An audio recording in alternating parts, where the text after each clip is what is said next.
Baik, shalom, selamat pagi Bapak Ibu dan saudara-saudaraku yang terkasih.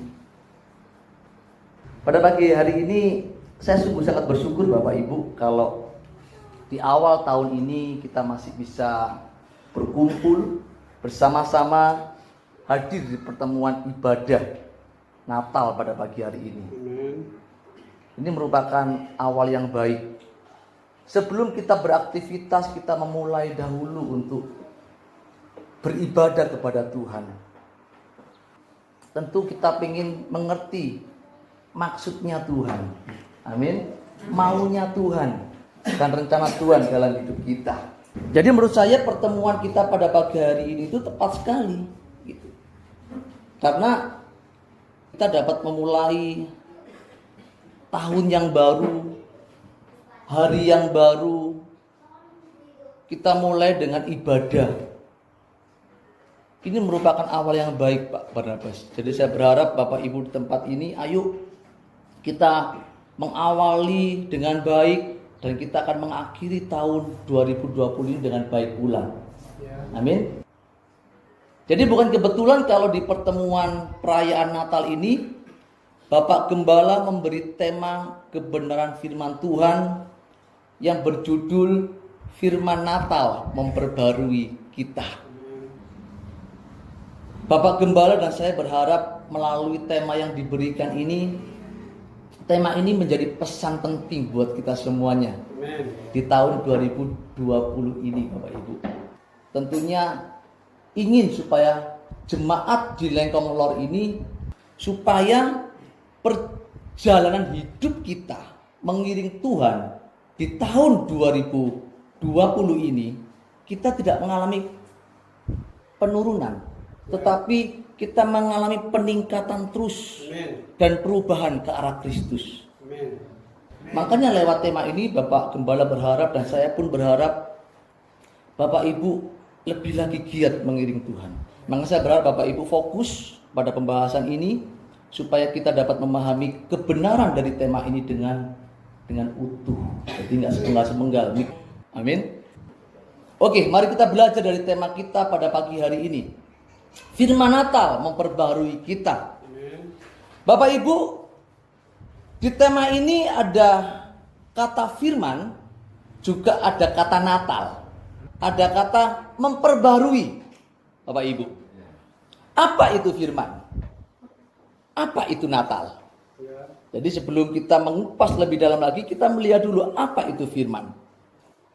Dalam perjanjian lama Bapak Ibu, firman itu merupakan titah atau sabda yang memiliki kuasa dan dampak yang tidak pernah bisa dibatalkan lagi.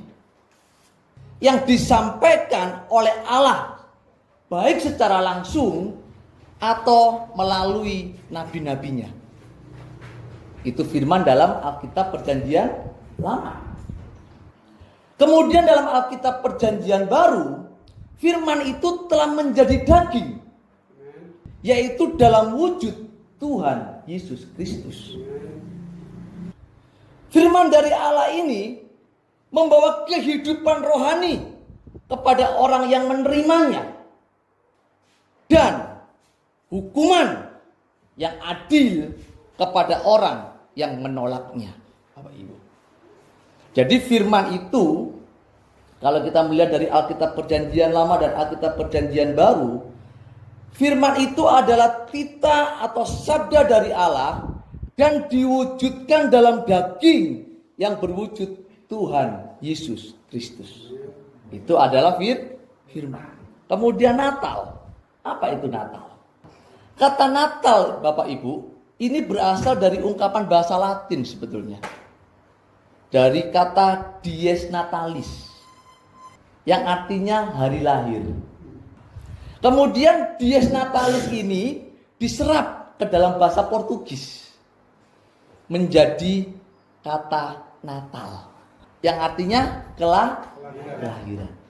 Jadi tema yang diberikan oleh Bapak Gembala bicara tentang firman Natal memperbarui kita ini, jika saya sederhanakan, itu maksudnya adalah kelahiran Tuhan Yesus dalam daging memperbarui kita. Saya mau tanya, apanya yang diperbarui? Hidup yang mana? Hidup dosa menjadi gak berdosa. Nanti kita akan kupas. Ya kan? Lalu bagaimana memperbaruinya? Ini kan perlu untuk dipersoalkan, Pak. Kata memperbarui ini saya persoalkan supaya kata memperbarui dari tema ini tidak disalahartikan berkaitan dengan firman Natal. Sebab jika kita salah mengartikannya, maka kita tidak akan pernah menemukan kebenaran dari misi firman Natal yang telah diadakan oleh Sang Pencipta langit dan bumi. Jadi untuk membahas ini, mari kita membuka Alkitab kita terlebih dahulu yang terdapat di dalam Matius pasal pertama ayat 21, Bapak Ibu. Saya akan bacakan, Bapak Ibu perhatikan dengan baik-baik. Demikian firman Tuhan. Ia akan melahirkan anak laki-laki dan engkau akan menamakan dia Yesus. Karena dialah yang akan menyelamatkan umatnya dari dosa mereka. Bapak, Ibu, dan saudaraku yang terkasih, ketidaktaatan Adam dan Hawa pada perintah Allah membuat mereka menjadi terbelenggu oleh dosa. Sehingga kecenderungan hati Adam, hatinya Hawa, dan hati keturunan Adam selalu membuahkan kejahatan semata-mata. Dan tujuan dari kelahiran Tuhan Yesus dalam daging di dunia ini adalah untuk melepaskan manusia dari belenggu dosa ini, Bapak Ibu. Mengapa? Karena dosa adalah sumber bencana dan petaka manusia. Karena ikatan dosa, manusia terpisah dari Allah. Karena ikatan dan belenggu dosa ini merusak gambar dan rupa Allah yang ada di dalam diri manusia. Dosa merupakan momok yang menakutkan manusia. Lewat kelahiran dan pengorbanan Tuhan Yesus, manusia diselamatkan dan dimungkinkan untuk disatukan kembali dengan Allah. Jadi lewat kelahiran dan pengorbanan Tuhan Yesus, manusia dimungkinkan untuk diselamatkan, disatukan kembali dengan Allah. Makanya Bapak Ibu, kalau saya berbicara Natal, itu saya selalu berbicara juga tentang pengorbanannya. Jadi kalau saya berbicara Natal, itu tidak lepas dari kematiannya, dari pengorbanannya. Karena berbicara pengorbanan itu tidak pernah lepas dari kelahiran. Karena ada pengorbanan berarti ada kelahiran. Makanya kalau berbicara Natal, saya selalu berbicara pengorbanan. Natal sudah terjadi 2020 tahun yang lalu. Tanggal 1 Masehi. Saturnalia. Kalender Julian. Bapak Ibu yang sekolah Alkitab ngerti ini ya. Kalender Julian, Saturnalia, itu ngerti ya. Jadi 1 Masehi itu disingkat dengan tahun Tuhan. Jadi hari ini kita memperingati tahun Tuhan. Seluruh dunia internasional hari ini merayakan tahun Tuhan. Natal sudah terjadi 2020 tahun yang lalu di Bethlehem, di tanah Yudea. Dan korban penebusan sudah selesai 1987 tahun yang lalu di Kalvari, di Bukit Golgota. Manusia telah ditebus. Manusia telah dibebaskan dari belenggu dosa. Pertanyaannya begini. Apakah manusia yang sudah ditebus Dan yang sudah dibebaskan dari belenggu dosa ini bisa langsung bersatu dengan Allah? Belum. Manusia hanya dilepaskan dari belenggu dosa. Ya. Manusia belum bisa bersatu dengan Allah. Mengapa? Mengapa? Karena akibat dari belenggu dosa itu, maka gambar dan rupa Allah yang ada pada diri manusia menjadi rusak. Akibat dosa itu, gambar dan rupa Allah menjadi rusak. Gambar dan rupa Allah inilah yang merujuk kepada karakter. Jadi Bapak Ibu, kelahiran dan korban Tuhan Yesus di kayu salib itu hanya menebus dan melepaskan manusia dari belenggu dosa. Karakter manusia yang rusak akibat dosa tetap rusak. Jadi tidak otomatis karya penebusan Tuhan Yesus membuat karakter manusia jadi sempurna. Enggak otomatis. Ada mekanismenya. Ada prosesnya Bapak Ibu. Jadi tidak bim salah bim, mati di kayu salib semua karakternya berubah jadi baik. Jadi sempurna. Enggak. Karya penebusan Tuhan Yesus memang sudah membuat manusia bebas dari dosa. Benar. Betul. Karya dia di atas kayu salib menghapus dosa manusia, membuat manusia terbebas dari dosa. Betul. Manusia sudah terbebas dari dosa. Tapi karakter manusia yang dirusak oleh dosa itu masih rusak. Karakter yang rusak dalam diri manusia itulah yang harus diperbaiki. Yang harus dibaharui. Agar karakter manusia dipulihkan kembali sama seperti ketika manusia diciptakan. Jadi berbicara tema kita pada pagi hari ini, firman Natal memperbarui kita. Apa yang diperbarui Bapak Ibu? Karakternya. Karakter yang rusak inilah yang diperbarui. Jadi Allah yang kita sembah, Tuhan yang kita muliakan, yang kita agungkan adalah Allah yang tidak sibuk memberkati berkat jasmani pada kita. Dia tidak sibuk untuk menyembuhkan penyakit kita. Dia tidak sibuk dengan urusan lahiriah kita. Tetapi dia sibuk untuk merubah karakter kita yang rusak. Untuk apa kita disembuhkan dari sakit penyakit kalau kita binasa?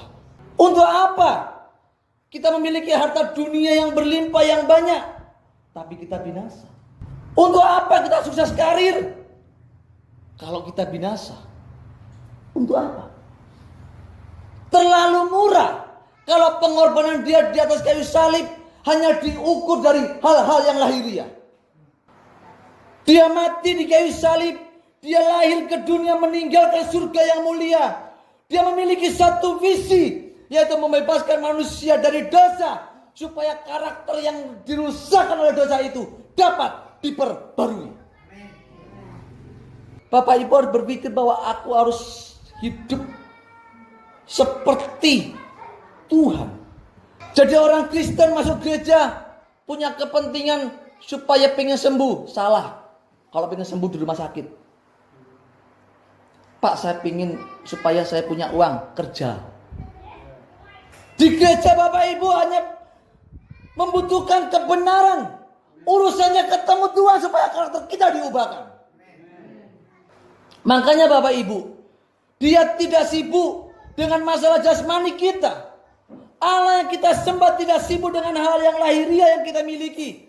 Tetapi dia sibuk untuk memperbarui karakter kita yang rusak. Agar dapat dikembalikan seperti karakter semula ketika manusia pertama kali diciptakan. Apa sih itu karakter? Karakter itu sifat batin Bapak Ibu. Sifat batin yang merujuk kepada rupa. Jadi kalau Bapak Ibu baca dalam Kejadian 1 ayat 26-27 itu ada gambar dan rupa. Ya, gambar itu Shalem, rupa itu Demut. dalam aslinya. Jadi rupa itu kualitas dari gambar. Gambar itu apa? Gambar itu komponen-komponen yang ada pada diri Allah diberikan kepada manusia. Makanya kalau bicara karakter itu apa? Karakter itu sifat batin yang mempengaruhi seluruh pikiran, perilaku, budi pekerti, dan tabiat yang merujuk kepada gambar. Jadi karakter itu sifat batin yang mempengaruhi seluruh perilaku hidup manusia. Ini yang rusak. Makanya perlu dibaharui, perlu diperbaiki. Natal diadakan itu supaya karakter kita itu dimungkinkan untuk diperbarui. Apa itu dibaharui? Dibaharui itu maksudnya dijadikan baru. Maksudnya yang rusak dijadikan baik, yang tidak layak dijadikan layak.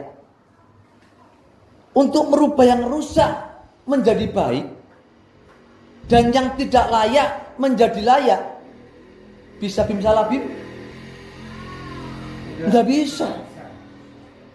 Butuh apa? Proses. Butuh waktu. Jadi tidak bisa instan. Yang mampu untuk memperbarui karakter manusia yang rusak ini cuma satu. Tidak ada, betul Pak. Tidak ada manusia di dunia ini yang pinter, paranormal yang hebat, profesor, doktor, MM, tidak akan bisa memperbarui karakter manusia. Hanya satu, yaitu firman Natal. Satu-satunya yang mampu memperbarui karakter manusia yang rusak ini adalah Tuhan Yesus. Firman Natal yang lahir ke dunia ini. Sebab firman Natal inilah satu-satunya yang mampu untuk memperbarui sifat batin dan karakter manusia yang rusak. Allah kita luar biasa. Firman ini diberikan oleh Allah kepada semua manusia. Dan barang siapa menerimanya, yang menerima saja yang akan masuk dalam proses pembaruan. Jadi barang siapa tidak bersedia menerima firman Natal ini, yaitu menerima kelahiran Sang Juru Selamat dunia, maka mereka tidak mungkin dapat diperbaharui karakternya.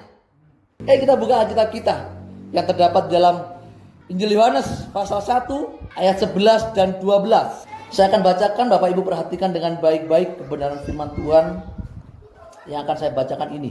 Demikianlah firman Tuhan. Ia datang kepada milik kepunyaannya, tetapi orang-orang kepunyaannya itu tidak menerimanya. Tetapi semua orang yang menerimanya diberinya kuasa supaya menjadi anak-anak Allah, yaitu mereka yang percaya dalam namanya. Jadi yang bisa diangkat menjadi anak itu adalah yang menerima Tuhan Yesus, yang menerima firman Natal, firman yang menjadi daging. Kalau kita tidak menerimanya, jangan arep-arep jadi anak, jangan berharap jadi anak, tapi ini konsekuensinya jadi anak. Kita baca dalam Ibrani 12 ayat 58. Demikianlah firman Tuhan. Dan sudah lupakah kamu akan nasihat yang berbicara kepada kamu seperti kepada anak-anak? Hai anakku, janganlah anggap enteng didikan Tuhan. Dan janganlah putus asa apabila engkau diperingatkannya. Karena Tuhan menghajar orang yang dikasihinya. Dan ia menyesal orang yang diakuinya sebagai anak. Jika kamu harus menanggung ganjaran, Allah memperlakukan kamu seperti anak. Luar biasa. Di manakah terdapat anak yang tidak dihajar oleh ayahnya? Di mana? Ada? Nggak ada. Betul nggak? Tetapi jikalau kamu bebas dari ganjaran yang harus diderita setiap orang, maka kamu bukanlah anak. Tetapi anak-anak gampang. Anak-anak notos yang tidak sah masuk gereja, ngaku-ngaku anak, tapi notos, bukan huyos. Notos itu anak yang gak sah, anak ilegal. Labelnya label Kristen, tapi dia bukan anak Tuhan. Nyanyinya haleluya, sama haleluyanya, tapi notos. Dia ilegal. Dia bukan anak Allah yang sah. Kalau kamu anak Allah yang sah, kamu huyos. Kalau kamu anak, bilang begini, kamu akan dididik. Kamu akan diajar. Namanya kamu anak. Kalau kamu anakku, tak sekolahkan. Kalau kamu anakku, gak sinau, tak marahi. Kalau kamu anakku, main gak pulang-pulang, tak hajar. Tapi kalau kamu anaknya tonggo, gak sinau, kita hajar gak? Anaknya tonggo, betul gak? Anaknya tonggo gak sekolah dibiarin gak? Tak biarin Pak, anaknya tonggo, bukan anakku. Kalau Bapak Ibu anaknya Tuhan, Bapak Ibu harus siap untuk dididik dan diajar supaya karakter kita diubahkan. Gak bisa jadi anak Tuhan cuma diberkati. Sudahlah, pasti kalau kita itu anak Tuhan, bilang begini Alkitab saya dalam Matius 6. Kamu itu jangan seperti orang yang gak kenal Bapak dong. Mereka itu cari sesuatu yang sebetulnya Bapak ini sudah sediakan buat kamu. Makan dicari bingung. Ya, bingung dengan pakaian, bingung dengan apa yang dimakan. Tuhan bilang begini, nak, bapakmu itu tahu apa yang kamu butuhkan. Aku ini bapakku, nak. Yang penting cuma satu. Cuma satu. Kamu harus bersedia untuk dididik. Cari kebenarannya. Kejar maunya Tuhan. Kejar kehendaknya Tuhan. Disitulah kita diajar dan dididik supaya karakter kita diubahkan. Di sini siapa yang punya anak, angkat tangannya. Pengen anaknya besar bisa mengenakkan kita. Pengen menikmati anak kita nanti kalau sudah besar. Begitu pula dengan Tuhan. Ia pengen menikmati kedewasaan kita. Syarat supaya kita dapat menjadi anak, Bapak Ibu harus menerima firman. Menerima Yesus. Menerima dia sebagai Tuhan dan Juru Selamat. Amin. Bapak Ibu tidak cukup mengatakan aku menerima dia, aku percaya dia, tapi cuma berhenti di mulut. Bapak Ibu jadi orang Kristen itu gak main-main. Bapak Ibu ngomong menerima, percaya, itu gak boleh berhenti di mulut. Tetapi disertai dengan tindakan yang nyata. Bapak Ibu tidak cukup haleluya, jangan di gereja Tuhan boleh ada aku. Keluar dari pintu gereja duniawi banget. Yang gak jujur tetap gak jujur. Yang suka bohong tetap bohong. Yang suka ngerasain orang tetap ngerasain orang. Tapi dalam gereja kayak malaikat. Sedih saya. Jadi kalau Bapak Ibu mengatakan aku menerima dia, itu artinya Bapak Ibu, kita harus wujudkan dalam tindakan. Tindakan seperti apa? Pak Saiful. Tindakannya adalah menyerahkan diri dalam pengabdian sepenuhnya. Mengabdi sepenuhnya. Jadi kalau bicara pengabdian, itu artinya sepenuhnya, seluruhnya diserahkan. Bapak Ibu kalau bicara aku menerima Tuhan, itu artinya Bapak Ibu harus menyerahkan hidup kita sepenuhnya dalam pengabdian kepada Allah.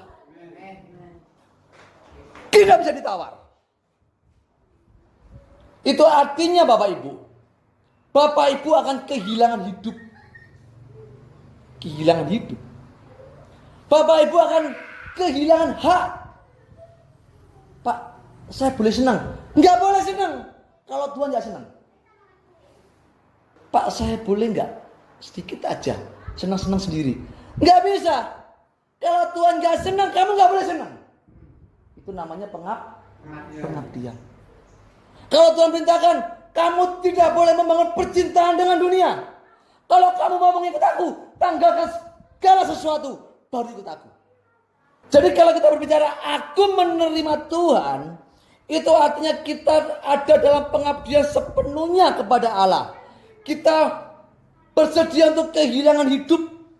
Kita bersedia untuk kehilangan hak kita. Makanya saya sering kali bilang, kita ini kalau jadi orang Kristen harus mengenakan gaya mati. Ingat saya bilang begitu di sini? Gaya mati. Biar dia yang hidup dalam kita. Kalau Bapak Ibu nggak mati, dia nggak hidup dalam kita. Gimana bisa hidup dalam kamu? Kamu aja nggak mau mati. Orang siapa mau ikut Tuhan harus rela kehilangan nyawa. Sukih, kehilangan nyawa. Harus bersedia. Kalau Bapak Ibu nggak bersedia, jangan jadi orang Kristen. Malu-malu. Kalau kamu nggak bertobat, kamu nggak bener, jangan masuk gereja. Ngotor-ngotorin. Lebih baik 3, 4, 5 orang nggak apa-apa. 1 orang pun saya layani. Jadi kalau kita berbicara menerima, itu ada konsekuensinya Bapak Ibu. Sama seperti seseorang dalam pemberkatan nikah. Mengucapkan, aku menerima engkau sebagai istriku. Aku menerima engkau sebagai suamiku. Kira-kira ngerti nggak dia ngomong, aku menerima engkau sebagai suamiku. Aku menerima engkau sebagai istriku. Ngerti nggak arti menerima itu? Banyak orang nggak ngerti loh. Aku menerima engkau sebagai istriku. Aku menerima engkau sebagai suamiku. Tahu nggak artinya kamu menerima itu? Artinya kalau kita menerima pasangan kita, itu artinya kita bertanggung jawab terhadap seluruh kehidupan dari yang kita terima. Bertanggung jawab. Bukan hanya masalah finansial, batinnya juga harus dipuaskan, ditanggung jawabin kita. Kalau kita mengatakan aku menerimanya, artinya Bapak Ibu harus bersedia untuk mengabdikan diri sepenuh-penuhnya kepada dia. Supaya Bapak Ibu dapat dijadikan anak Allah yang sah. Yang bisa diajar dan dididik. Supaya karakter kita yang rusak dapat diperbaiki.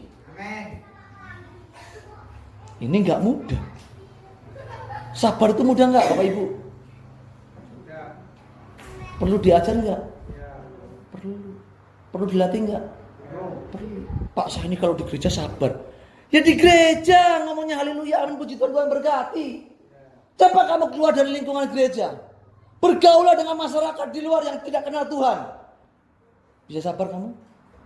Kalau saya ngomong haleluya, puji Tuhan di dalam gereja, semua setuju, amin. Coba di sana, di luar sana ketemu sama Reman, Tuhan berkati kamu.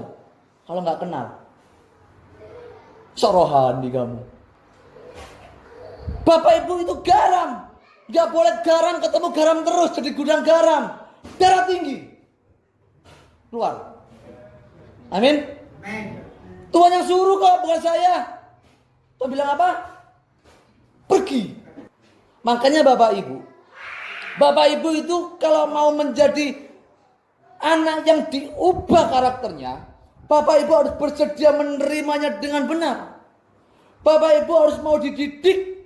Bapak Ibu harus mau diubahkan. Lalu bagaimana Pak caranya memperbaruinya? Bagaimana caranya? Caranya adalah firman Allah itu harus jadi daging. Firman itu harus jadi daging. Dan harus menjadi sama dengan manusia. Supaya dapat berinteraksi dengan kita. Supaya kita yang mengikutinya dapat meneladani hidupnya dan ajarannya. Kalau orang-orang yang ada di luar gereja, mereka memiliki Allah itu sebagai bayang-bayang aja. Seperti di Alkitab Perjanjian Lama, bayang-bayang. Sampai hari ini agama Yudaism, agama Yahudi itu masih memandang Allah itu sebagai bayang-bayang. Dia nggak tahu siapa itu Allah. Dalam umat perjanjian baru, orang-orang yang percaya kepada Yesus, dia diajar. Firman yang menjadi daging itu mengajarkan. Caranya itu tadi, dia menjadi daging, dia mulai mengajarkan. Gak ada loh agama di dunia ini yang Tuhannya kayak kita, yang turun ngajarin langsung.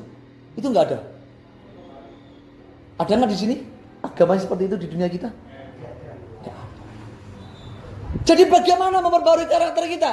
Dia yang turun ke dunia menjadi daging supaya dia meneladankan hidupnya, mengajarkan hidupnya supaya kita yang mengikutinya dapat meneladaninya. Saya jadi orang Kristen itu fanatik karena ini, Bapak Ibu. Bapak Ibu itu kalau tahu bahwa Allahnya seperti ini, Bapak Ibu nggak boleh biasa-biasa. Bapak Ibu harus luar biasa. Ketika saya mengerti bahwa Allah saya, dia langsung turun ke dunia, mengajari umatnya, dia mendampingi umatnya. Saya semakin radikal menjadi orang Kristen. Bapak Ibu harus demikian juga. Amin. Coba Bapak Ibu lihat tokoh-tokoh agama di dunia ini. Siapa yang lahirnya ajaib? Cuma satu, Tuhan Yesus. Semua tokoh-tokoh agama, pendiri agama, lahirnya dari hubungan suami istri. Ya betul nggak? Ya kan? Siapa tokoh-tokoh agama yang mati jasadnya nggak ada di bumi? Cuma satu. Betul nggak? Semuanya tokoh agama itu jenazahnya di bumi. Siapa tokoh agama yang nanti di akhir zaman ini datang menghakimi? Cuma Tuhan. Gitu loh kok kalian biasa. Gitu kok Bapak Ibu biasa-biasa. Enggak boleh. Bapak Ibu harus luar biasa. Amin. Natal pada pagi hari ini yang kita rayakan, itu menjadi momentum kita untuk bereaksi. Menjadi orang Kristen yang radikal. Amin. Kita mulai membuang setiap belenggu-belenggu dosa, setiap kemunafikan yang menempel dalam diri kita. Kefasikan hidup kita copotin. Amin. Sakit enggak? Sakit. Tapi Allah Bapa kita luar biasa. Aku tidak meninggalkan kamu sendirian, nak. Aku mengutus kepadamu seorang penolong. Kesakitanmu akan dihibur. Jangan takut. Ikut Tuhan enggak boleh takut. Supaya firman Natal benar-benar dapat memperbarui hidup kita.